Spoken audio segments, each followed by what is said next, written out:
Bonjour à tous et bienvenue sur Crypto Signal. Aujourd'hui, on va faire l'analyse habituelle et on va aussi aller voir un petit peu quelles sont les préconisations, les prévisions de Larry Fink, qui bien sûr est le patron de BlackRock. On va voir s'attarder un tout petit peu aussi sur Ethereum, même si on en a quand même pas mal parlé dernièrement. Donc on va voir, ça va peut-être être en dernier, le dernier truc, la dernière roue du carrosse un petit peu entre guillemets.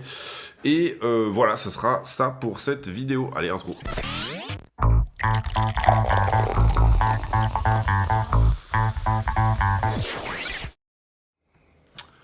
Alors, Bitcoin, en 4 heures, pas grand chose de nouveau.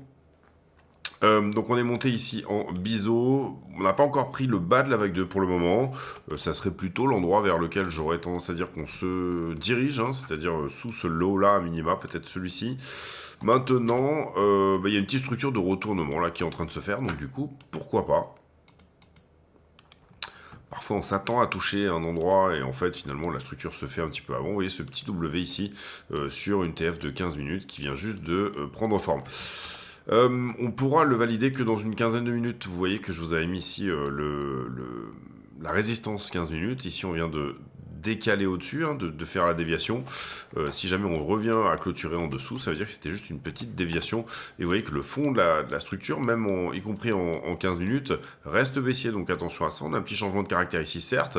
On a une prise de liquidité au-dessus, certes. Mais il faut que ça tienne. Il faut que ça nous donne une nouvelle poussée. En regardant ce qui s'est passé avant, on peut peut-être se dire que c'est le cas, étant donné qu'on a cette impulsion, cette petite correction ici en flat. Si on reproduit ne serait-ce que l'impulsion d'avant, ça nous emmènerait très légèrement plus haut, peut-être autour des 82,6. Personnellement, est-ce que Bitcoin peut rebondir là? La réponse est oui, aucune certitude. Cela dit, vous voyez des petites structures de retournement 15 minutes. Alors elle est un peu moins jolie celle-ci, mais on en a tout le temps. Et finalement, après, derrière, ça peut donner du correctif. Mais en tout cas, si aujourd'hui on avait un mouvement à faire, je trouve, hein, peut-être à partir du 1 heure actuelle, vous voyez qu'on a ce 1 heure qui tient très bien pour le moment. Ici, à ma connaissance, si on se met en 1 heure, il n'a pas été clôturé, non. Donc du coup, il a très bien tenu. Et est-ce que ça serait pas lui qui pourrait éventuellement... Alors vous comprenez ici qu'on est passé finalement sous la structure ici, mais pas sous la structure ici. C'est-à-dire que si on prend ce 1 heure comme étant, prenons sa source dans cette petite correction que vous voyez là, ici on était venu dévier assez fortement dessous. Pour le moment, on n'est pas en train d'altérer le fait d'aller, entre guillemets, repasser sous cette structure-là. C'est-à-dire, potentiellement, là, pour le coup, ça nous emmènerait au niveau 5 minutes, qui est légèrement en dessous, qui est celui-ci, qui est 80 900. Pour le moment, on fait cette petite structure sur le niveau 1 heure qui est là. C'est plutôt propre. Ça serait logique qu'il y ait une petite réaction quand même sur ce niveau-là.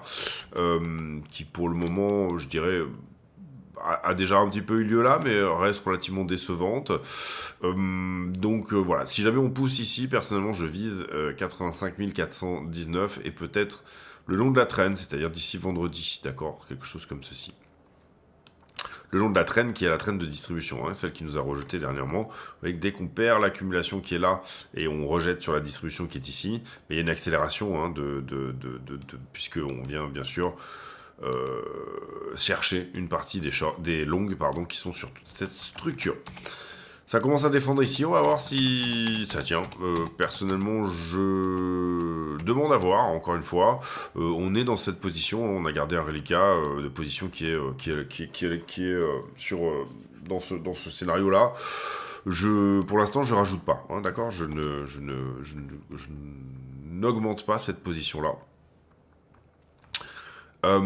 Sachant que c'est une position qu'on avait dû prendre par ici, d'accord, hein, autour des 79 et quelques, je peux vous dire éventuellement, je dois avoir ça sous les yeux quelque part. Prix d'entrée, 79 600, hein, donc un petit peu en dessous de tout ça. Ether, Bitcoin, alors toujours baissier, légère structure de retournement ici également, c'est pas foufou pour le moment déjà. S'il arrive à s'affranchir de ça, donc à pas retourner la polarité, vous voyez qu'il y a cette petite épaule, tête-épaule ici en figure de bottom, qui peut éventuellement nous donner à minima un retour, je dirais, sur les 0,023. Attention à si jamais on arrive sur ces zones-là, le long de cette distribution-là. Voilà, en gros, hein, voilà un petit peu ce qu'on peut regarder sur Ether contre Bitcoin. Je trouve que il va y avoir probablement à un moment donné cette structure qui est extrêmement, comment dire, à la descente. Hein, il y a forcément un moment donné où elle va un petit peu se calmer, où on va voilà, avoir au moins à minima hein, une correction comme ça, c'est-à-dire calmer un peu cette parabole là qui est en train de partir vers le bas. Pour le moment, ça ne se met pas en place. On n'a aucune confirmation que c'est le cas. Hein. Mais déjà, voilà, si on arrive à casser ici la traîne qui est celle-ci, ça pourra éventuellement nous donner un petit quelque chose. Voilà, ce que je vise personnellement, moi, sur ces zones-là, bon, c'est un retour au 0,30, il n'y a pas de secret. On a un petit quelque chose ici au 0,29 qui pourrait éventuellement rejeter, voilà, un petit quelque chose dans cet esprit-là. C'est-à-dire, à minima, revenir rejoindre un petit peu la distribution la moins agressive, pas la moins agressive, la distribution médiane, on va dire ça comme ça. Puisque la moins agressive, vous l'aurez compris, ça serait celle-là. Donc, avoir ici un rallye qui nous ramène Ether BTC à 0,041, est possible aussi, d'accord. Pour le moment, en tout cas, on est en parabole vers le bas, donc il faut faire très attention. C'est quelque chose qui est extrêmement distributif, qui est en train de capituler, en fait. Hein. Et cette capitulation, le problème étant que c'est assez difficile, sauf à rechercher dans le passé. On en a parlé hier, mais 0,21 et 0,17, à ce moment-là, sont des endroits où il est possible que ça tienne. Et puis, si jamais ça n'était pas le cas, bon, il y a des petites choses avant, mais c'est pas non plus incroyable. Pour le moment, en tout cas, il est autour des 1831. Il est en train de pousser pas trop mal, on va dire ça comme ça. Il a également fourni un petit peu une sorte de petite structure de retournement en bas. Ici, vous le voyez, c'est une structure pareille en 15 minutes, hein, là-dedans. Sur son 1 heure également. Hein. Alors, bien sûr, il est bien plus bas que Bitcoin. Il faut comprendre que Bitcoin est plutôt par ici. Rapport à Ether est plus ou moins monté en canal, Bitcoin est plus ou moins monté en biseau, comme ça. Hein. Et Ether est pas très loin de sa vague 2, là où Ether est littéralement dans la mèche qui a créé la figure, j'ai envie de dire. La boîte de liquidité qui est là, elle a été prise, donc ça pourrait être normal aussi d'avoir une petite réaction. Sur le 1 heure, si jamais il y avait réaction, et là c'est pareil, je suis dans ce train-là, j'essaye de jouer cette réaction-là. Si jamais il y avait une réaction, personnellement, je verrais 2 niveaux intéressants éventuellement à venir chercher. Le premier étant quelque part autour de 2000 ici. Alors attention, il y a un peu de volume profile là-dedans, hein, donc vous avez une petite chance de rejet aussi autour de 1900. 1900-2000 et j'aime beaucoup cet endroit de 2170. Ce qui nous donnerait éventuellement un retest hein, en fait du flag qui parfois est assez logique, mais non seulement retester le flag, mais en plus, vous comprenez, venir prendre la liquidité qui se trouvait au-dessus. Je trouve qu'il y a beaucoup de liquidité dans cette zone-là, autour des 2170, pour éventuellement actionner de la vente. Maintenant, c'est très difficile de dire sur Ethereum, on est en train d'y aller ou on y va, etc. Parce que Ethereum est excessivement correctif, hein, encore une fois, depuis un certain temps. Donc attention aux tailles de position ici, ça doit être plutôt de la petite position qui du coup représente un risque minimum pour votre capital de trading et de la petite position qui, elle, essaye d'aller plutôt chercher un gros rendement, hein, un gros pulse. Grosso modo, je le vois comme ça. On pourra nettoyer ici pas mal de choses, hein. Je pense que ça, on peut nettoyer ça aussi. Voilà, la charte est un peu chargée, j'en suis désolé. Derrière, imaginons encore une fois qu'on vienne retester le flag, peut-être par ici, par exemple 2060. Ça n'enlève rien à l'intérêt d'aller éventuellement chercher une target entre 1005 et 1003, hein, d'accord. Vous le voyez ici, il y a globalement toute cette zone là qui pour le coup, vous voyez bien que Ether, il donne du impulsion, correction, impulsion, correction, impulsion. Alors là, c'est assez curieux parce qu'il y a une capitulation, mais que on essaye de se reprendre, hein, c'est-à-dire qu'on essaye de faire une impulsion vers le haut, mais ça ne se met pas en place. Et puis là, impulsion, correction, d'accord ? Ça peut être la structure de retournement, c'est-à-dire que ce flag ici, qui a un caractère en fait correctif vers le haut, peut offrir une structure de retournement en W ici en bas, d'accord. Il n'y a rien qui interdit un W de commencer par un flag, c'est juste un flag foireux en fait, c'est-à-dire que ce bear flag pourrait être foireux. Maintenant, il y a quand même des belles chances de faire ça, étant donné le contexte, c'est-à-dire la continuation potentielle. Si c'est pas le cas, on serait peut-être potentiellement sur quelque chose d'un petit peu plus costaud. Encore une fois, je répète, 2170, moi je trouve que c'est une zone hyper intéressante. Pardon, je l'ai mal dessiné, mais on serait plutôt comme ça. Pour ensuite un rejet. C'est-à-dire fausse cassure d'un W ici, fausse cassure, on vient prendre la liquidité qui se trouve au-dessus, et là on se retourne ou on continue. Si en revanche on casse, c'est extrêmement bull, hein, bien sûr, pour Ethereum. Mais voilà, je dirais que juste sur le mouvement là, actuel, si on arrive à passer, parce que là on est sur résistance, hein, je vous le donne dans le 1000, 1830, ces eaux-là, est un peu une résistance. Puisque c'est là que prend forme, d'une certaine manière, la structure de retournement. Vous voyez, on a un petit quelque chose ici, 1846, qui pour le moment d'ailleurs a l'air de rejeter. Vous voyez que dès qu'on vient, tac, tac, tac, short squeezer tout ça, là-dedans, d'accord. Il y a un petit refus sur cette zone-là. Je pense que ça va passer, mais j'en suis pas sûr. Pour éventuellement donner un petit peu plus de... On appelle ça des dumb rallies parfois, c'est-à-dire des rallyes de soulagement, hein, d'une certaine manière. Dumb rally, pourquoi? Parce que c'est un rallye un peu stupide. Certains appellent ça des dead cat bounce aussi, mais j'aime bien l'idée de dumb rally. Pourquoi? Parce que finalement, celui qui ne rentre pas, alors que c'est la structure de retournement littéralement, hein, si ça pourrait être le cas, est stupide, et celui qui rentre est stupide parce qu'il y a des bonnes chances aussi que ça soit pas du tout la structure de retournement, et qu'en fait ça soit juste un nouveau plus bas. Donc ce que j'appelle ici dumb rally, c'est que presque quoi que vous fassiez, vous êtes un petit peu l'idiot de la farce, quoi. Donc voilà, à part tenter des toutes petites positions et voir où ça va, parce que le risk-reward vaut le coup, en tout cas je trouve. Voilà, on voit un joli point pivot ici, en tout cas je trouve à 1909 sur Ether Bitcoin, 2173, et encore une fois, moi je trouve qu'il y aurait intérêt à revenir revisiter. Alors on l'a déjà fait, hein, ici, le fait de revenir revisiter 2170. Maintenant, je trouve que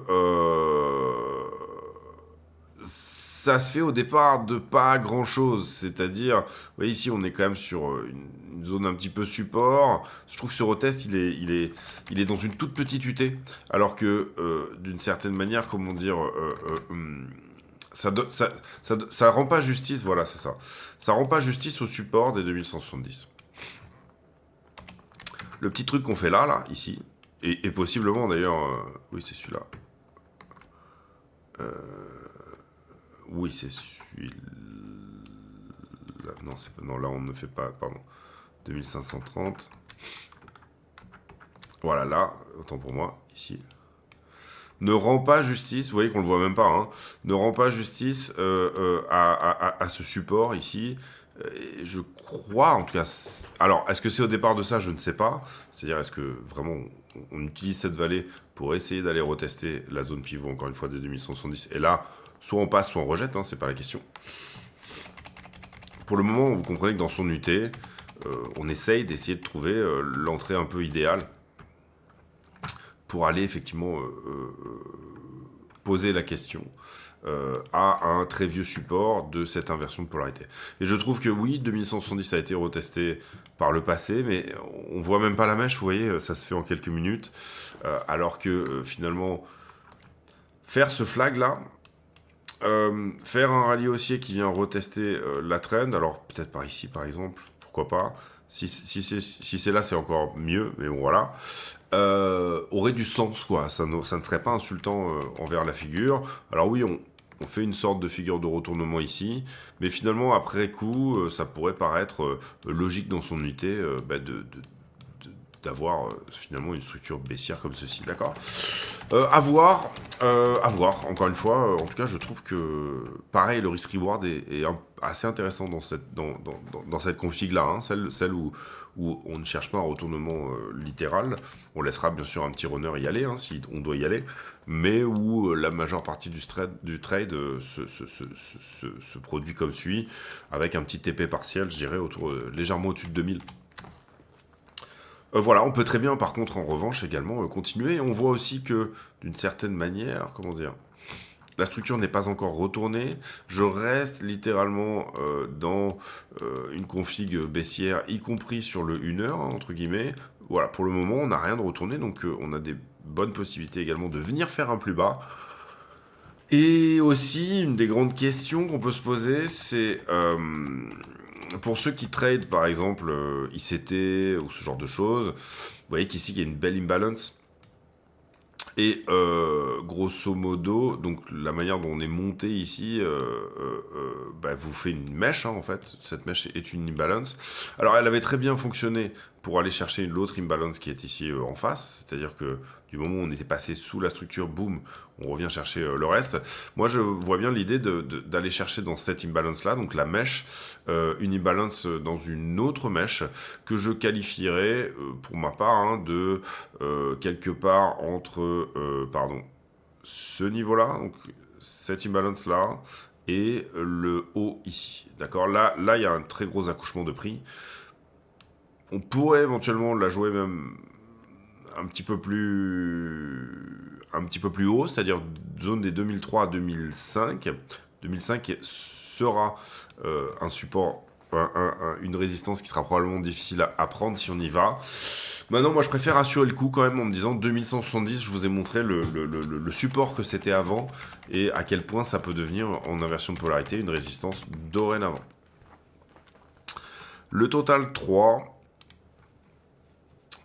Alors pour moi, il se fait littéralement défoncer. Il y a certaines personnes qui disent qu'il y a un rebond sur les altes. Personnellement, je le vois pas en tout cas dans le total 3 du tout. Ça compresse sur le fond, c'est-à-dire qu'on n'a pas ici mis en place. On avait peut-être une structure en épaule tête épaule ici. Vous voyez qu'elle a rejeté. Pour le moment, elle n'est pas du tout passée. Et donc on est en train ici de construire autre chose. Est-ce qu'on peut y voir un triangle rectangle? Je ne sais pas. Peut-être. Peut-être que dans le futur, c'est ça qu'on verra. Maintenant, il y a cette grosse déviation ici au-dessus, là, où on ne sait pas trop où ça va. C'était 2 mars, je pense, les annonces de réserve, etc.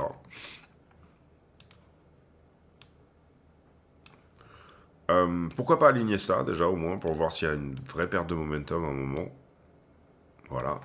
Et puis, voilà, globalement, ça semble quand même pour le moment, je trouve, plutôt impulsif vers le bas, correction, impulsif, correction, vous voyez, dans les petites structures, impulsif, correction, impulsif. Maintenant, il ne faut pas perdre ce point-là. Est-ce qu'on ne vient pas chercher quelque chose sur trend et dans cette mèche pour pouvoir finalement refaire un nouveau plus haut? C'est ce que nous dira le marché un petit peu plus tard. Si on voit que on arrive à clôturer ce 4 heures ici, en revanche, c'est plutôt une bonne chose. Ça veut dire que le prix est en train d'accepter une continuation haussière, d'accord? Donc on peut potentiellement ici se dire que pourquoi pas pour aller plus haut derrière. Pour l'instant, j'ai pas grand chose là où Bitcoin et Ethereum, je trouve, proposent des structures de retournement. L'altcoin dominance ne propose rien, sauf une continuation baissière. Donc pour l'instant, je ne touche pas aux alts. Vous avez des alts qui sont quand même sur des supports un peu super intéressants.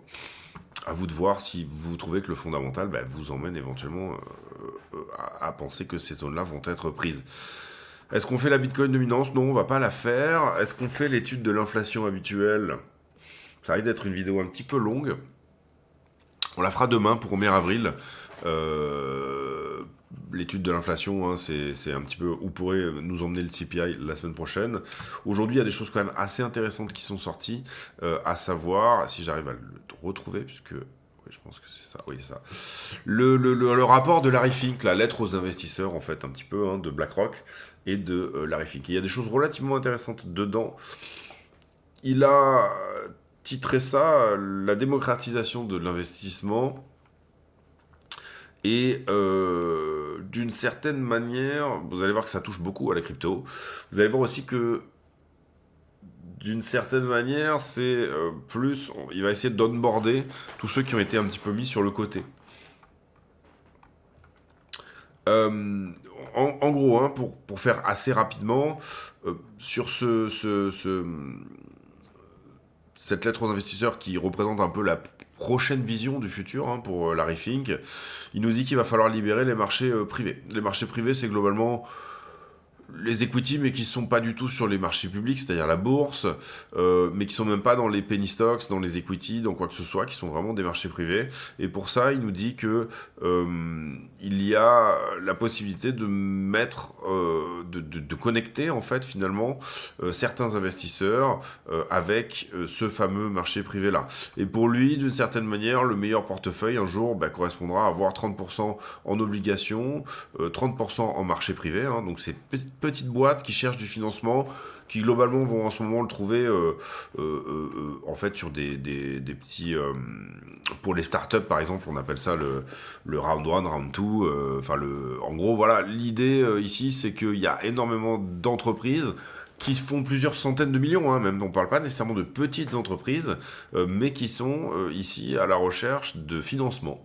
Et vous avez énormément de gens qui sont aussi à la recherche de autre chose que les stocks, une exposition qui soit différente. Donc ça, c'est extrêmement intéressant et c'est plus ou moins un des futurs dont... que BlackRock voit avec, vous le voyez, 68% d'investissement, notamment dans les infrastructures, visiblement. Et puis, cette idée que, donc, des entreprises qui ne sont pas publiques, hein, encore une fois. Et puis, voilà, dans cette idée aussi, on va le voir après, on va en reparler après, que la blockchain peut intervenir là-dedans. Il nous dit aussi que la blockchain permet de fractionner, pour le coup, le marché public. C'est-à-dire que vous pouvez, grâce à la blockchain, fractionner une action. Vous savez que normalement, par exemple, c'est pour ça que parfois les entreprises dévaluent le prix d'une action, mais vous avez la possibilité, si jamais vous êtes... vous n'avez la possibilité, si jamais vous ne voulez acheter une action, finalement, que d'acheter une action entière, puisque vous avez un droit de vote grâce à cette action. Et là, il voit aussi un espoir dans le côté tokenisation qui peut être extrêmement intéressant. Donc, vous le voyez ici, la plupart des compagnies aux États-Unis, en Europe et en UK sont privés. Hein. Vous voyez ici à quoi correspond le secteur public par rapport, bien sûr, au secteur privé. Et effectivement, cette idée d'un portefeuille qui serait plutôt du 50-30-20, avec 50 en stocks, 30 en bons du trésor et 20 qui soit du private assets. Sous-entendu du crédit privé, sous-entendu de l'immobilier, mais globalement d'une certaine manière tokenisé. Et puis sous-entendu des infrastructures, c'est-à-dire effectivement, je sais pas, vous êtes propriétaire en partie d'une route ou ce genre de choses. Donc ça, c'est extrêmement intéressant et il pense vraiment que les infrastructures vont être le nouveau fer de lance de cette idée d'investissement dans le privé, ou en tout cas de private de privé. Il y a bien entendu aussi, et très évidemment, cette idée de crowdfunding, ou en tout cas aussi, par rapport à la santé, on peut voir aussi des choses qui seraient extrêmement intéressantes à tokeniser une partie de ces choses-là, etc. De la retraite à la tokenisation ici, ce qu'il nous dit, c'est que d'une certaine manière, il y a 33% des Américains qui n'ont pas de plan de retraite, et que donc du coup, il y a peut-être et nécessairement un intérêt. Qui n'a pas de plan de retraite aux États-Unis, c'est plutôt des gens qui justement travaillent dans des petites entreprises qui n'ont pas ces fameux plans. Hein. C'est-à-dire que d'autre part, sinon vous avez des propositions de 401 qui sont des plans de retraite que vous pouvez, préparer avant, enfin là où vous pouvez, cotiser. Et beaucoup d'entreprises n'en ont pas. Et ils voient dans la tokenisation un très très bon moyen de finalement mutualiser ce genre de choses, un petit peu comme un ETF du 401, c'est-à-dire que il y aurait peut-être cette potentialité assez simple, sans aller finalement chercher les gens, etc., mais en leur donnant une possibilité téléphonique d'investir simplement, de leur faire un plan de retraite à ces 33% d'Américains qui n'ont effectivement pas de plan de retraite grâce à la tokenisation et grâce au fait que vous aurez quand même un 401, mais d'une certaine manière, voilà, vous aurez cette possibilité d'investir un peu pour, je sais pas, comme ceux... S'il y en a qui connaissent un peu... parce que dans le 401, vous avez une certaine manière de dire vous-même ce que vous voulez. Hein, c'est-à-dire que vous avez vous pouvez faire des choix. Vous pouvez les gérer vous-même. Vous avez aussi la possibilité de laisser le truc en roue libre, tout simplement. C'est-à-dire que c'est des gens qui le gèrent pour vous. Mais vous avez aussi la possibilité de le faire vous-même. Et globalement, les Américains pensent qu'il serait bien avec 2 millions de dollars. En tout cas, c'est ce qui ressort d'études. Et qu'on en est très loin, puisque visiblement, il n'y a que 62% de la génération X qui ont ne serait-ce que 150 000 dollars, les plus vieux de la génération X, pour faire leur retraite, d'accord.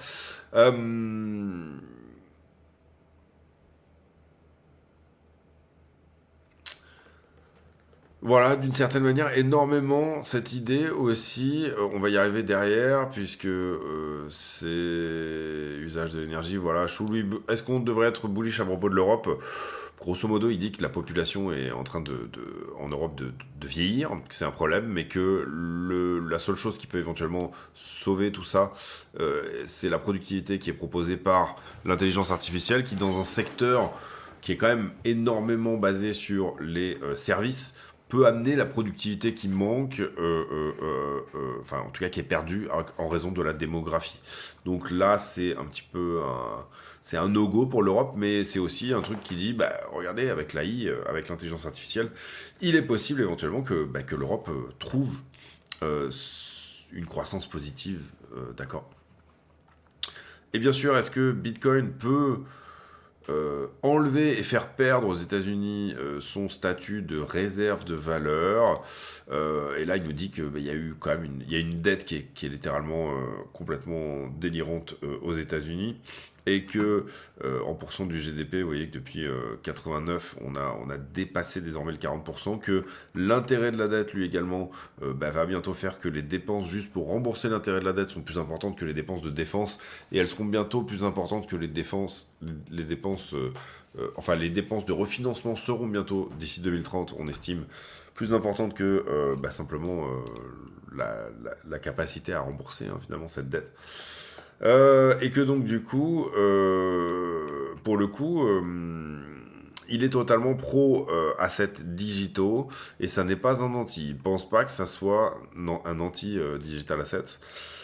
Ça n'est pas en soi pour lui un problème que effectivement ce rôle de réserve de valeur soit perdu par les US, mais il va falloir que son investissement, son avantage économique soit bien devant. Et puis que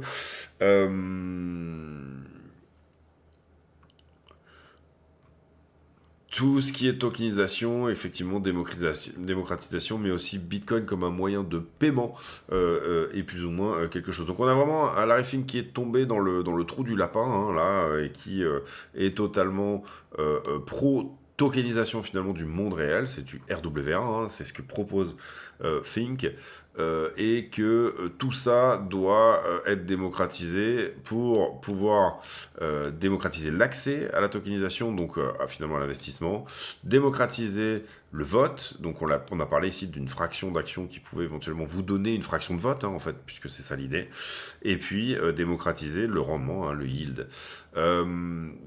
Il y a pour lui un intérêt à aller chercher au-delà, et là il nous parle d'événements au niveau de la City à Londres, etc., de choses qui se sont passées il y a très très longtemps. Donc voilà un peu l'idée.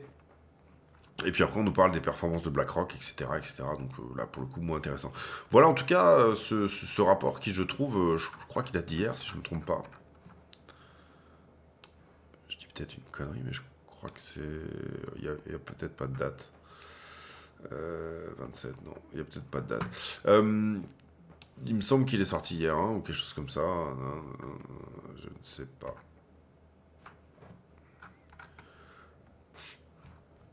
J'ai pas la date. Il y avait des choses au 31 mars en tout cas, donc je pense qu'il date d'aujourd'hui ou d'hier.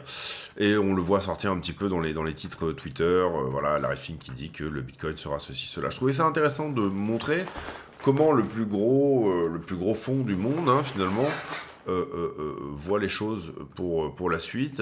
Il faut savoir également que, donc, pour lui, c'est finalement aller chercher les parts de marché d'investisseurs qui n'existent pas. Vous comprenez qu'il y a une bonne partie de son DEL qui est quand même pas juste de dire là il nous montre pas le futur du monde, il nous montre le futur de BlackRock, on est bien d'accord, c'est-à-dire qu'est-ce que doit faire BlackRock à son sens pour continuer. Il y a aussi un moment où et c'est relativement normal, vous êtes une boîte comme Google ou etc, vous regardez, vous dites on a tout fait, enfin en termes de part de marché on peut pas prendre plus. Et c'est normal qu'il y ait une stagnation pour ces très grosses entreprises pendant un certain temps, jusqu'à finalement trouver le nouvel Eldorado et ou la possibilité de augmenter le gâteau, plutôt que de prendre des parts de marché que vous aurez tellement de mal à prendre et les dernières parts de marché vont coûter bien trop cher, autant augmenter le gâteau, c'est-à-dire augmenter la quantité de parts de marché. Et c'est un petit peu là qu'intervient le génie, si on peut parler ça comme ça, de Larry Fink en disant il y a 33% d'Américains qui n'ont pas de retraite, et puis il y a ce problème aussi qui est l'accès à l'investissement d'une certaine manière qui peut être tokenisé, et pour le coup BlackRock a une énorme intelligence artificielle qui s'appelle Aladdin, qui fonctionne depuis plusieurs années, là, depuis assez longtemps maintenant, hein, déjà, depuis, je dirais, bien 10 ans. C'est un super ordinateur, je crois que c'est dans le Wisconsin ou l'Arizona, je ne sais plus, qui en fait, BlackRock a fonctionné pendant un certain temps d'une manière très simple, et c'était ça le coup de génie aussi, c'est de dire par exemple à Amazon, filez-moi votre data, donnez-moi tout. Et derrière, moi, je vous refilerai la synthétisation de votre data, c'est-à-dire de la data sur tous les marchés. Qu'est-ce que ça veut dire? Ça veut dire donc dire à Amazon, par exemple, tu me files toute ta data gratos, et moi, par contre, derrière, je vais l'analyser parce que personne n'a réellement ces outils-là, hein, des outils comme Aladdin, pour finalement te donner des tendances de marché, des choses comme ça, etc. C'est un petit peu comme ça aussi que finalement BlackRock était tombé sur Bitcoin, hein, Larry Fink l'avait dit. C'est-à-dire que, d'une certaine manière, ils avaient vu tellement de recherches dans Bitcoin, etc. Ils avaient senti tellement un petit peu cette volonté quand même des êtres humains, d'une manière générale, eh bien d'investir dans Bitcoin. Il faut comprendre que tout ce qui avait été compilé par Aladdin évoquait quand même tout de même ça, c'est là qu'ils avaient commencé à s'intéresser, donc encore une fois, grâce à Aladdin, à toutes ces choses-là. Donc voilà, et après, pour le coup, Larry Fink est vraiment tombé dans le trou de lapin avec les ETF, toutes ces choses-là, etc. Cette volonté finalement de simplifier l'accès à la blockchain. On voit que sur BTC, ça a très bien pris. Sur Ethereum, c'est un petit peu plus compliqué, hein, au sens où, vous le voyez, les ETF sur Ether. Grosso modo, plus en entrée, plus de 43 milliards, ce qui est rien hein, par rapport à la market cap d'Ether, c'est pas grand chose. On le voit, la totalité ici qui fait 8 milliards. Asset under management et total market cap à 6,7 milliards parce qu'il y a eu des grosses sorties sur Grayscale. Hein. Grayscale a perdu 4 milliards avant ETF. Le trust que représentait finalement Grayscale était plus important. Donc on n'a pas eu, comme on l'a eu sur BTC, absorption par BlackRock de ce qu'il se passait sur les sorties absorption par BlackRock de ce qui s'est passé sur les sorties de Grayscale. Hein. Excusez-moi, c'est pour ceux pour lesquels c'est peut-être un peu confus. Et d'une certaine manière, si je prends la date des ETF sur Ether, hop. Vous voyez qu'on annonce les ETF finalement à 1898 qui correspond à peu près au prix actuel. C'est-à-dire que le marché avait pricé beaucoup d'entrées sur Ethereum grâce à l'approbation des ETF. Ici, je pense qu'on a l'élection de Trump aussi qui redonne du jus, hein, bien sûr, au marché. Et d'une certaine manière, les entrées ETF sont pas exceptionnelles du tout. Hein. Vous comprenez que 2 milliards, la capitalisation d'Ether, c'est... je crois que c'est 180 milliards. Ça doit être 200 milliards. Donc 2 milliards, ça fait 1% à peine. D'accord, je crois que c'est 200 milliards. Est-ce que je suis en train de raconter une grosse connerie? Non, c'est 200 milliards. C'était 400 auparavant. Est-ce que j'ai ETH tout seul ici? Non, on va faire comme ça. ETH... en market cap, voilà.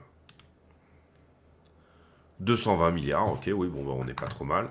Et donc, du coup, il faut bien comprendre ici que, pour le coup, le problème que ça crée, c'est que c'est une non-news, d'accord? Donc, cette approbation des ETF sur Ethereum, qui a poussé Ethereum à ce moment-là de, grosso modo, 2000 à 4000 dollars, et bien derrière a montré que les afflux n'étaient pas incroyables. Je pense que la mise en place des ETF doit se faire à peu près par là. Hein. Là, c'est l'approbation et la mise en place, elle doit se faire en haut, en gros.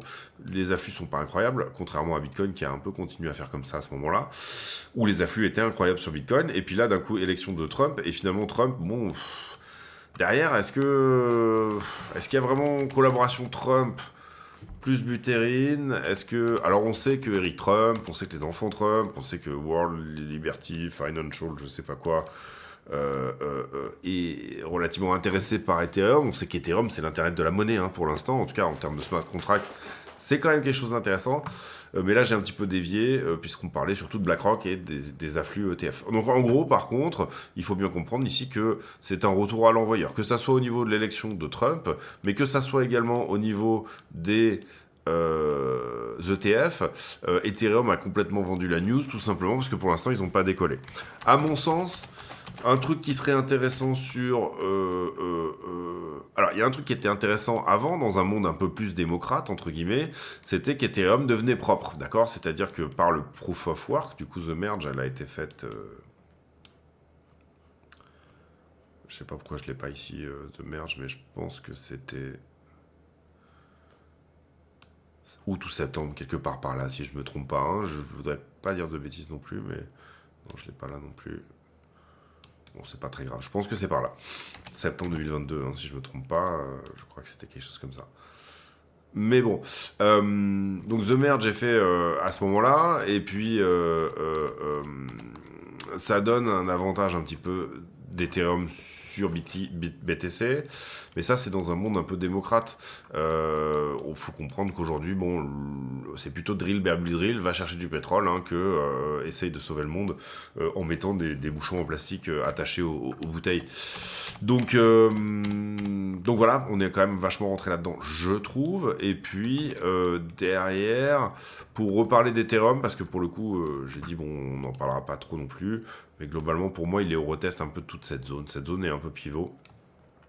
Enfoncer plus, c'est assez facilement aller altérer 1005 et peut-être même en dessous, hein, aller chercher quelque chose dans ces zones-là, entre 1003 et 1005 encore une fois, et rebondir à partir de là, c'est peut-être trouver support finalement sur ce qui auparavant faisait résistance. Il y a quand même une concordance, je trouve, hein, en tout cas c'est mon avis, avec ce qui avait fait support par le passé ici, d'accord? Et qu'on est peut-être en train de perdre, d'accord? Donc celui qui dit bah non mais regarde c'est une zone entière ici et on l'a pas réellement perdu. Je dis ok, peut-être c'est effectivement ce que même pourrait nous dire là ce qui s'est passé avant, d'accord ici. Donc c'est toute cette zone, malheureusement elle est un peu trop large pour trader, hein, c'est-à-dire on parle ici de 1680 jusqu'à, il y a $500, il y a 20% là-dedans, hein, donc c'est pas extrêmement intéressant, comme c'est pas très pertinent quoi comme zone, en tout cas en termes de pour l'utilisation que nous on voudrait en faire. Voilà, c'est ça que je veux dire.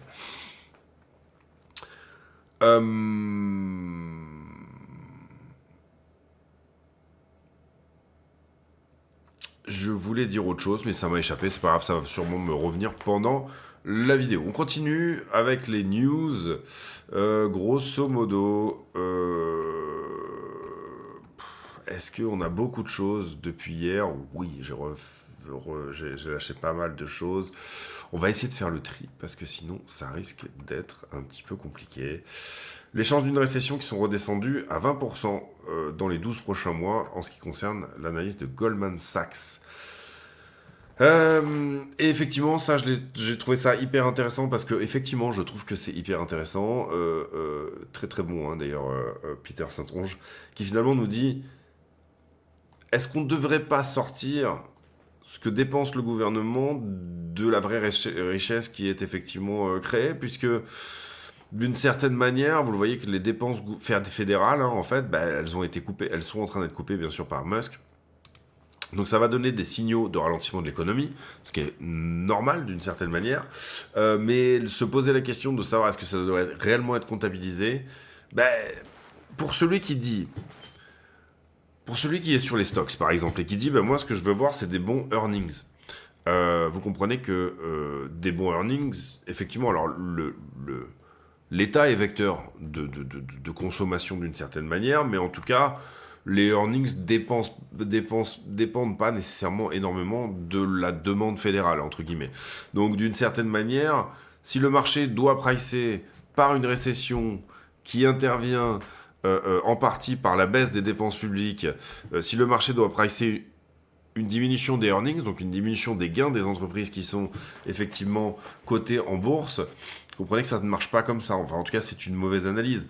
Les earnings seront tout aussi bons si jamais on coupe les dépenses publiques. Donc ça, je trouvais ça intéressant à noter. En général, 13% de gains en avril. Bon, c'est un mois, avril, qui est parfois baissier. Vous le voyez, 14-15%, plus 30 beaucoup de fois. Notamment 2020, 2019, 2018, 2017, plus 30 à chaque fois. Et globalement, et plus 50 en 2013. Donc globalement, un mois qui est quand même plutôt haussier. Hein, si je compte 1, 2, 3, 4, 5, 6, 7, 8, 9, 10, 11, 12. 12, il a été haussier 7 fois. Donc 7 contre 5. 1, 2, 3, 4. 5, 6, c'est ça.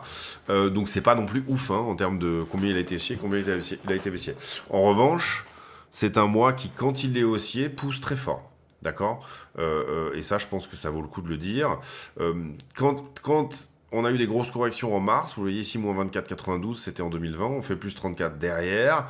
Et quand on a eu des corrections en mars également sur ici, moins 32, on a quand même fait plus 33 derrière. Donc au niveau saisonnalité, quand on a un gros et mauvais mois de mars, eh bien, en général, on a un mois d'avril qui pousse pas mal.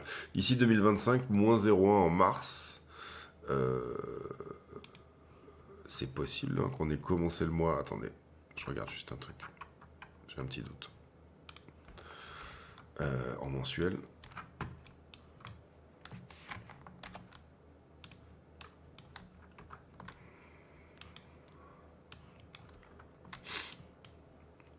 Oui, on avait surtout baissé sur février et on a un mois de mars qui jusque-là est effectivement mitigé. Donc en soi, oubliez ce que je vous ai dit avant, parce que pour moi dans ma tête, c'était quand on a corrigé fortement en mars. En fait, en mars, on a fait le yo-yo un petit peu dans les deux sens pour l'instant. On sera à la clôture ce soir, on verra exactement où c'est, mais il faut bien l'intégrer quand même, d'accord. C'est plutôt effectivement février qui a été baissier, autant pour moi. J'étais où? J'étais là.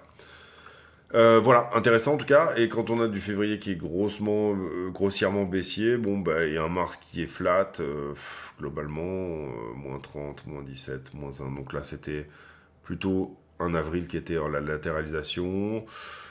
Et après, c'est assez rare que les février. Là, c'est un petit peu le délire dans lequel on est là actuellement. Moins 20, moins 0,1.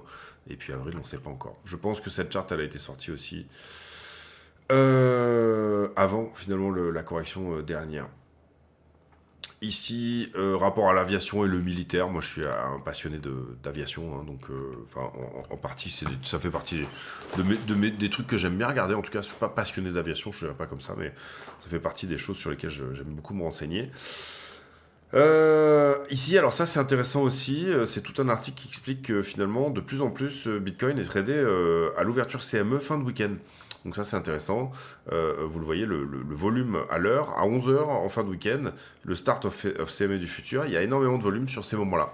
Donc c'est intéressant, alors c'est beaucoup je pense de gens aussi qui veulent essayer d'aller chercher le gap, mais pas que, ça souligne aussi que les institutionnels finalement lancent leur boat le dimanche plutôt que de laisser passer des mouvements intéressants. Et ça, j'en ai un peu parlé dernièrement aussi, que d'une certaine manière, ça reste en ce moment, je trouve, en tout cas, plus intéressant d'acheter les corrections fin de week-end aussi. Donc, typiquement, ouais, c'est ça, dimanche soir, notamment sur les alts et tout, etc., plutôt que de les acheter le vendredi soir. Et ça, c'était un truc qui était vachement en place avant. Ça s'était un peu calmé, je trouve, hein, en tout cas 2022, 2023, 2024. Et là, c'est en train de revenir, je trouve aussi. Donc, est-ce que c'est un marché de retail ou alors est-ce que c'est un marché où les institutions commencent à fonctionner un peu comme les retail à voir. En tout cas, vu les masses de volume, peut-être quand même plutôt des institutions hein, qui rentrent là pour le coup. Ici,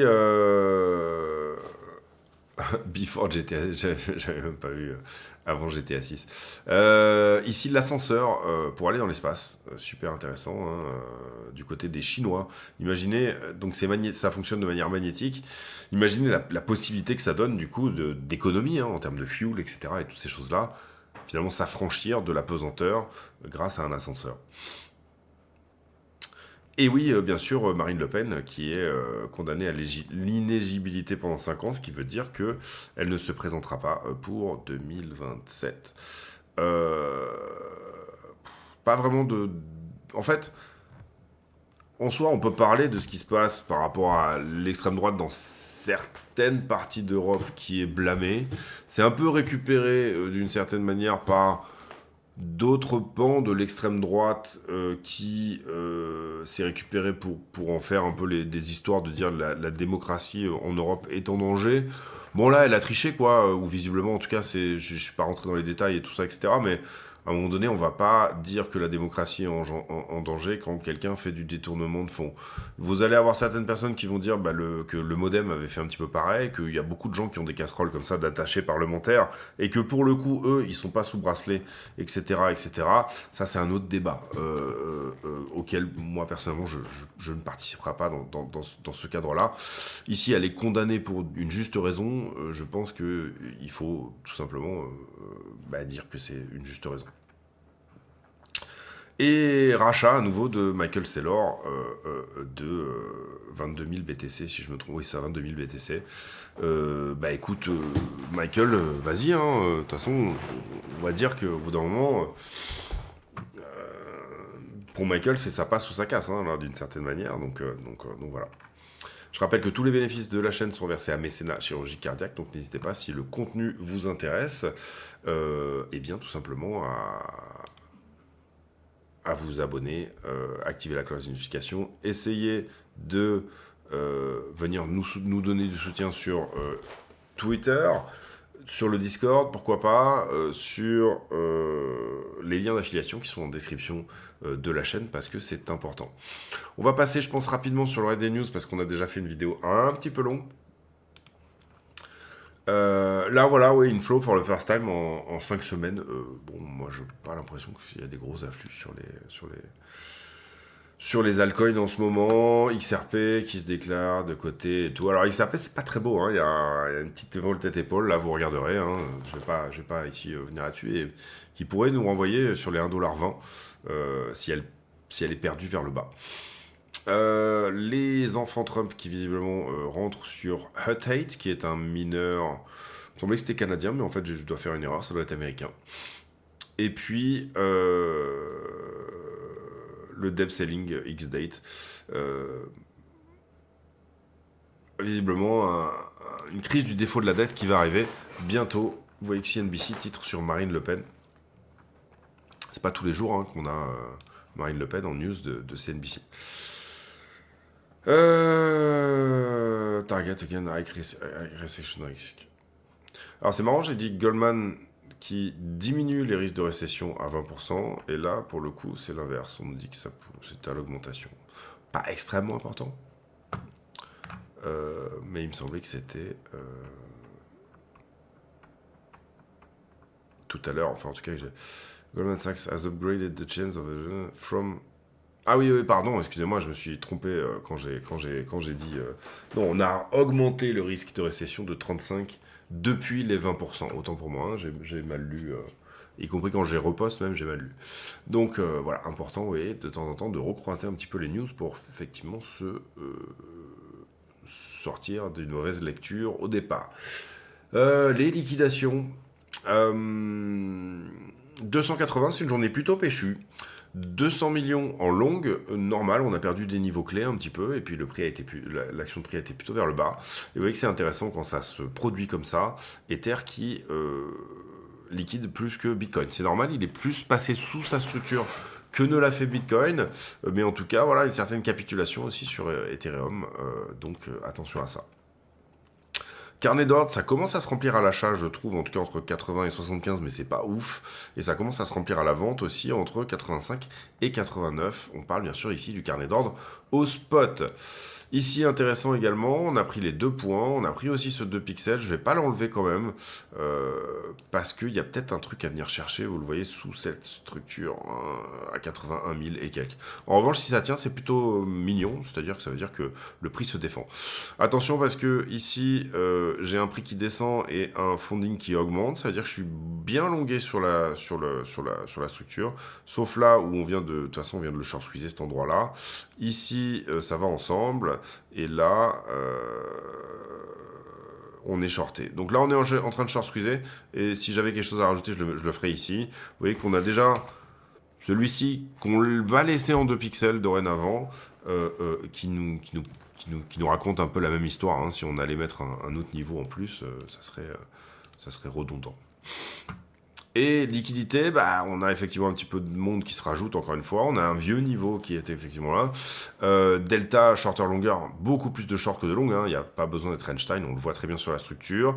Si on devait faire un rallye haussier, ça serait 86 qu'il serait intéressant à prendre en termes de liquidité, de poche de liquidité. Pas de grosse position, cela dit. Hein. Si on en a une petite ici, 84 en grosse position, et une semaine est bien nettoyée vers le bas, il reste encore une petite poche à 80. Je rappelle que 80, on s'était posé la question hier, parce que c'est aussi une poche, on va dire, sur le 1 mois, c'est-à-dire qu'il y a vraiment un point jaune, désormais à 80 sur le 1 mois ici, donc un petit tour sous 80 500, sans réellement venir prendre toute la poche à 77 ici, hein. Juste aller prendre ce qu'a essayé de faire le prix. Pour l'instant, il n'a pas réussi. Et sur une semaine, c'est 90, alors c'est sur la 1 mois là ici que je vous montrais, mais je pense que sur la 1 semaine, on aura aussi une visibilité sur 90 000 $, hein, je pense. Ouais, voilà, qui serait le prochain endroit éventuel à venir sortir, hein, de la liquidité. Une semaine. Je rappelle que on a des news sur l'emploi cette semaine principalement, et que le 2 avril, on a des nouvelles sur les tarifs. On va réellement savoir, on va dire, notamment les tarifs, surtout sur tout ce qui est automobile, etc. Et les tarifs supplémentaires sur style et aluminium, donc acier, aluminium, etc. Toutes ces choses-là, on aura vraiment des infos sur comment tout ça va se mettre éventuellement en place.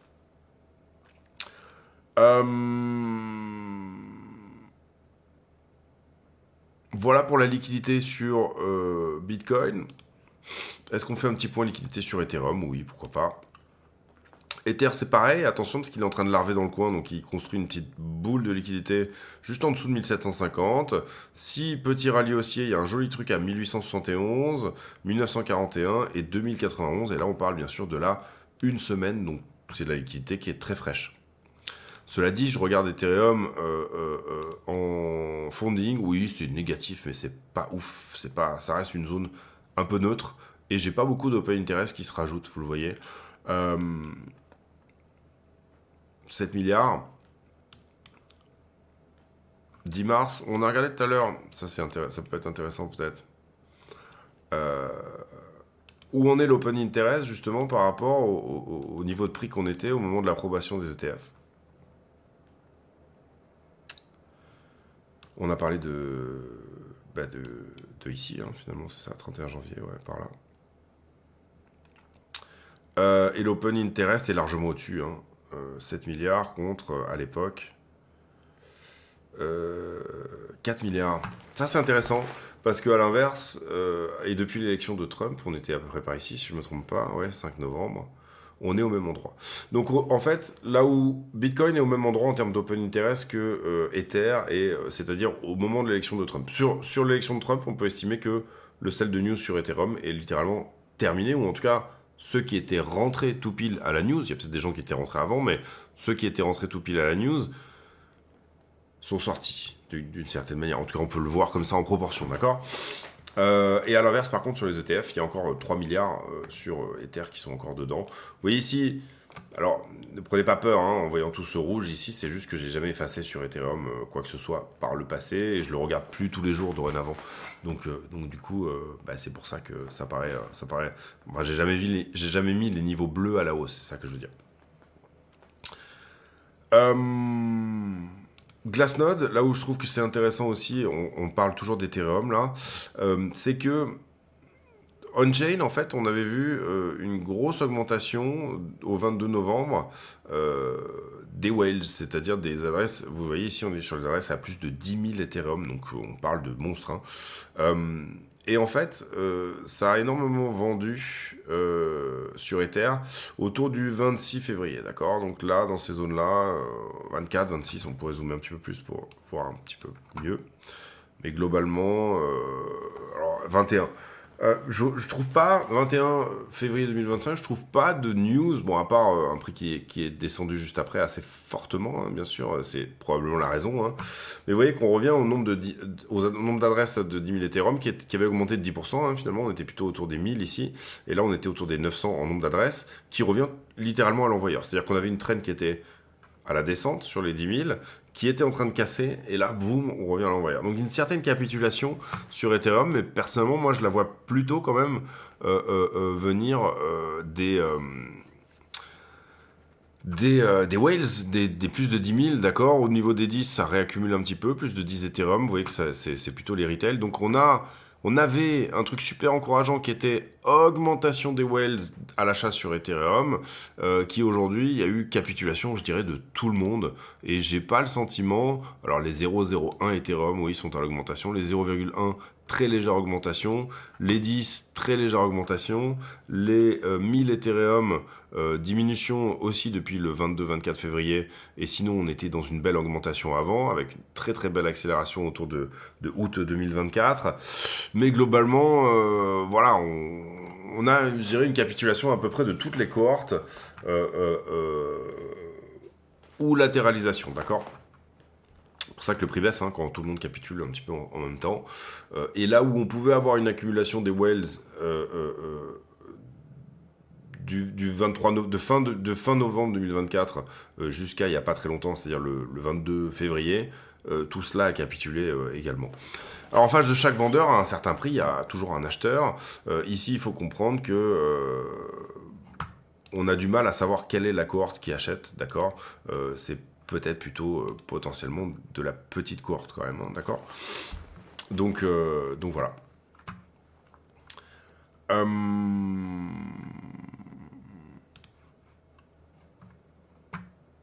On va sur le prix, on fait la conclusion, si ça vous va. 82 000 nanas, on voit que, bon, depuis que ça s'était un petit peu repris, je pense qu'on était monté à 82 600, voilà, on est en train de ravaler, là, donc attention à ça. Ça avait un petit peu poussé, ça a short squeezé, ça n'a pas réussi à réellement altérer la structure, c'est-à-dire que quand je vois, en tout cas pour le moment, hein, ici, le petit W qui est là, il aurait pu trouver plus grand W ici, auquel cas là on aurait vraiment questionné la structure 4 heures. Pour le moment, c'est pas le cas, et ça nous donne une avalante. Est-ce qu'on est en train de retester la ligne de coup de ce fameux W bon, je pense qu'on en avait déjà même plus ou moins chopé les targets. Hein. Non, ouais, si, ouais, quasiment. Oui. Donc ligne de coup ou pas, voilà, de toute façon, entre guillemets, c'était là que le prix devait aller.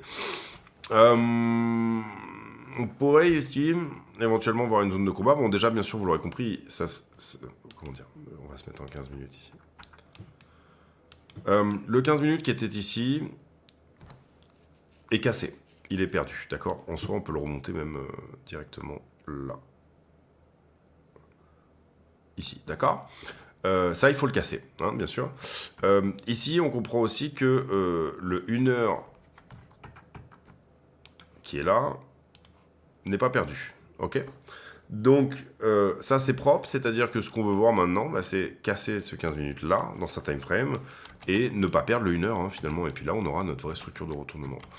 On pourrait essayer d'aller chercher d'autres choses dans leurs UT. Ici, bon, on comprend bien qu'il faut que la structure casse, hein, si on veut aller quelque part, en tout cas, d'un peu plus haussier. Personnellement, je tablerais bien sur, encore une fois, 85 et quelques sur BTC. Je dirais attention aussi sur 84. Attention aussi à pas faire une... Vous voyez ici, ça. Il arrive parfois que, quand on est extrêmement baissier, que des structures de correction se fassent quand même sur la descente. Ici, vous voyez qu'on pourrait avoir une flat comme ça, qui est en train de rejeter.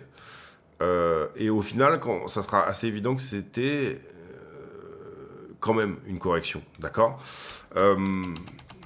Pour le moment, je privilégie pas vraiment ça, au sens où je privilégie plutôt qu'on vienne à minima rechercher ça.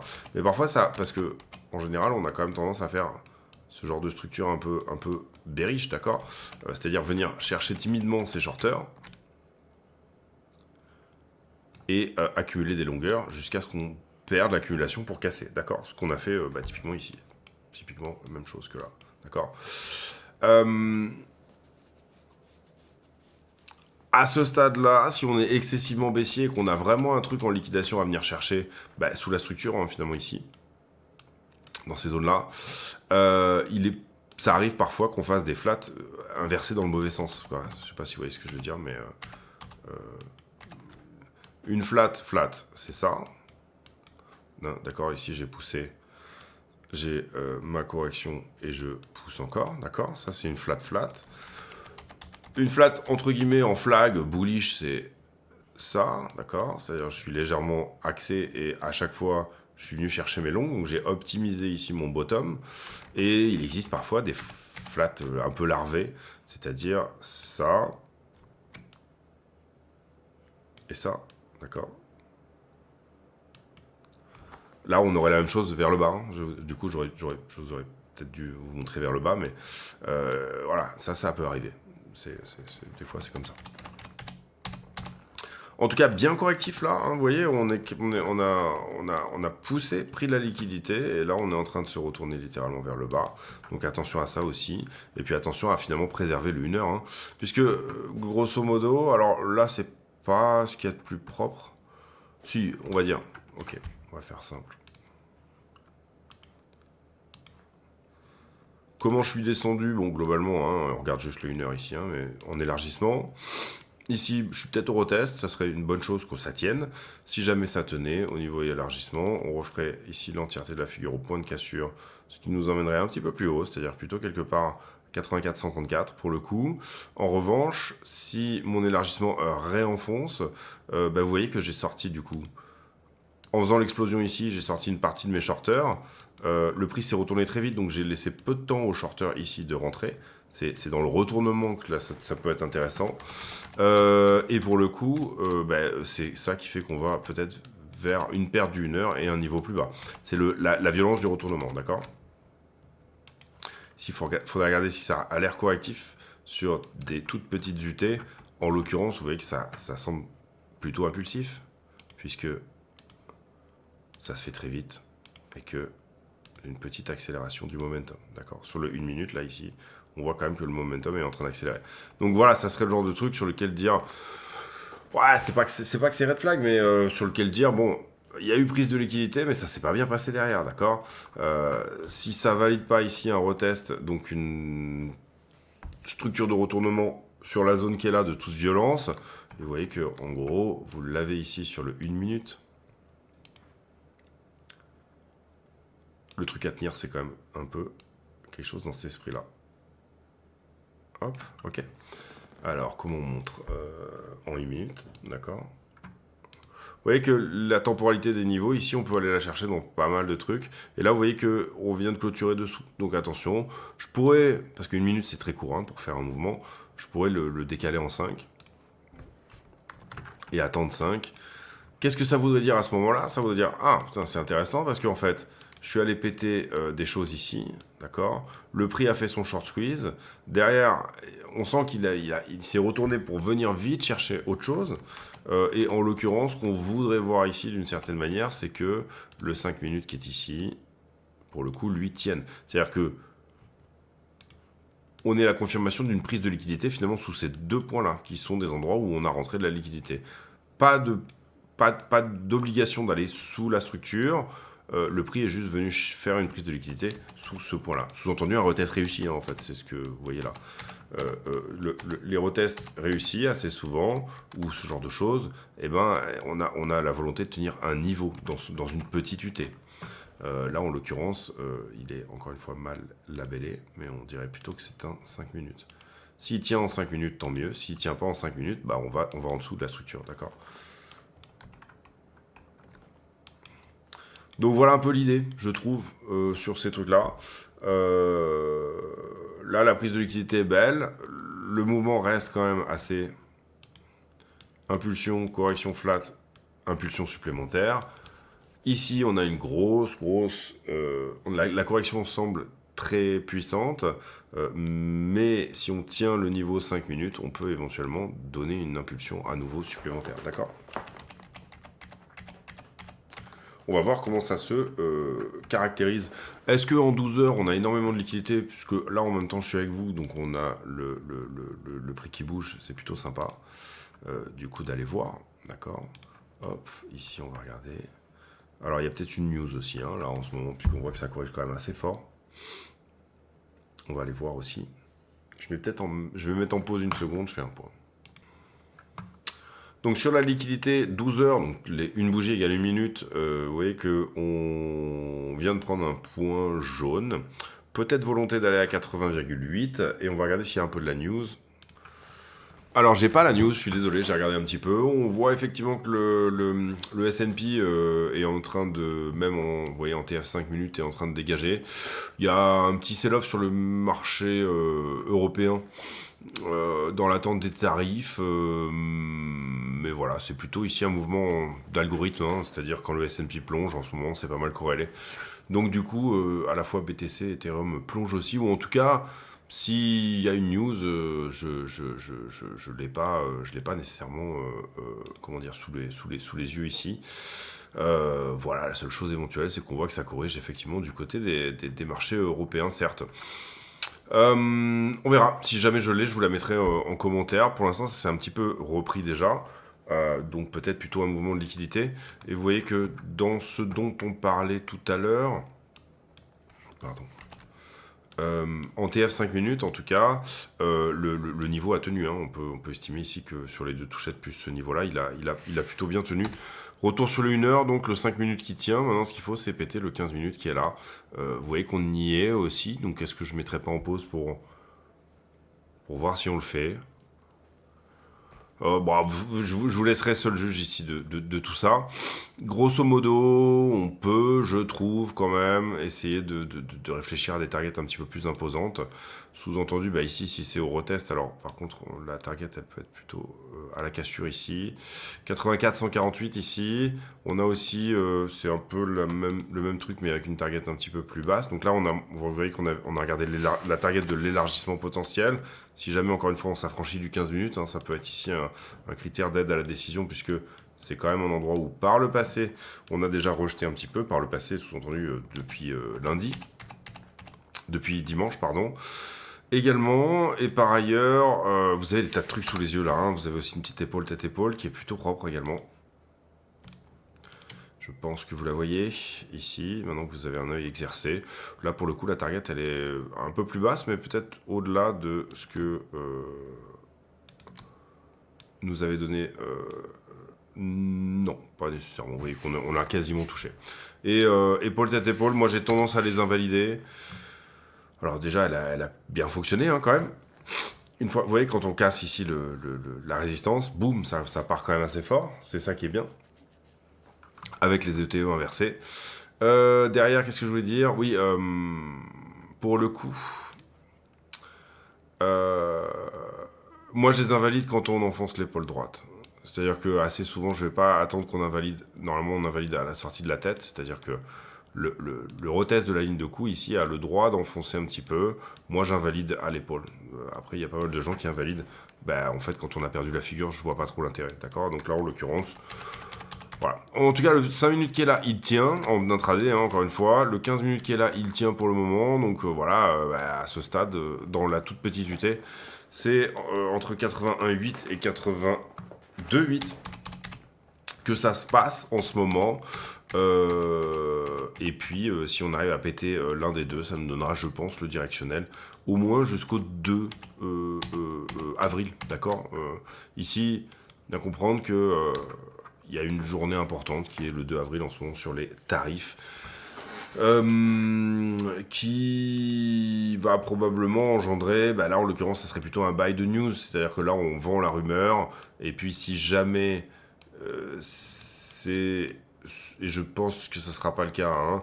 Si jamais c'est l'hécatombe au niveau des tarifs, c'est-à-dire qu'il y a vraiment énormément de tarifs qui sortent à la date du 2 avril, à ce moment-là, le marché va continuer plus bas, parce qu'il devra le mettre ça dans ses prix.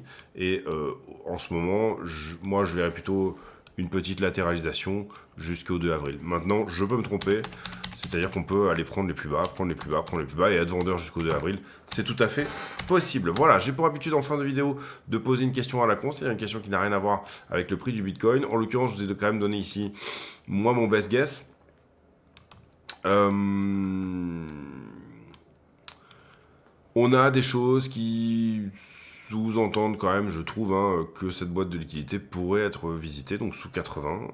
On le voit sur pas mal d'endroits. Si jamais c'était pas le cas, et si jamais on a... Donc pour le coup, vous comprenez que là, dans quoi on est, c'est la recherche d'une B. On a eu cette A, on est dans la recherche d'une B là-dedans, d'accord. Si on a mieux, tant mieux, on laissera un runner y aller. Mais pour le coup, on est juste dans la recherche de cette B pour éventuellement trader la position si jamais on casse, pour le coup, hein, on casse la structure. Il y a quand même ici, je trouve, pas mal de chances qu'on fasse comme Ethereum avant lui, c'est-à-dire que Ether, il est plutôt par ici. Voilà, dans sa mèche, hein, la mèche qui était celle-ci, il y a quand même des belles chances d'y aller, donc attention, c'est pareil, moi pour le coup, là, sur Bitcoin, je laisse une position rouler, position que j'avais déjà, et qui était plus petite, parce que je sais pas si vous vous rappelez, mais on a sorti la moitié ici, parce qu'on trouvait que ça puait un petit peu, donc je ne la double pas. Sur Ethereum, je viens de la doubler, parce que pour moi, il reste très peu de liquidité sur Ethereum. Maintenant, Ethereum, il faut faire très très attention. Et quand je dis je viens de la doubler, c'est que pour le coup, elle était vraiment minime. Donc voilà, en ce moment, je suis pas très exposé, d'accord, sur les trades. J'essaye de trouver plutôt du trade de position contre-tendance, donc en longue. Ici, on a, je trouve, une position correcte à 79,6 que je ne défendrai pas. Et à l'inverse, sur Ether, j'ai très légèrement défendu la position, mais je vais pas chercher des choses incroyablement au-dessus, d'accord. Donc voilà, ici encore une fois, recherche d'une baie, sans non plus se mettre en géopardie, voilà ce qui peut l'être. Il y a un peu de vol, en tout cas, je trouve que ça bouge vite, et ça c'est plutôt agréable, enfin en tout cas je trouve, depuis ces derniers jours, hein, que ça soit là, donc voilà, on aura de la vol en tout cas, je pense, cette semaine, à la fois avec les news au niveau de l'emploi, hein, vous l'aurez compris, il y a aussi un rapport NFP qui sort cette semaine, et à la fois au niveau du reste, c'est-à-dire... donc ça c'est plutôt agréable parce que les trades vont plutôt vite, en tout cas moi je trouve. On se retrouve demain pour une nouvelle vidéo, d'ici là portez-vous bien, j'ai pour habitude en fin de vidéo de poser une question à la con, c'est une question qui n'a rien à voir avec le prix du Bitcoin mais qui nous permet de converser de choses et d'autres. Question du jour, allez du coup on va plutôt coller à Bitcoin cette fois-ci. Est-ce que vous croyez dans une baie, vous, pour le coup et où est-ce que vous croyez qu'on va continuer directement comme ça, d'accord? Pour le coup, ça sera la question du jour. Quand j'ai pas trop d'idées, je pose une question sur Bitcoin puisque c'est devant moi, donc c'est tout trouvé. On se retrouve demain pour une nouvelle vidéo. D'ici là, portez-vous bien. À très bientôt. Ciao, ciao.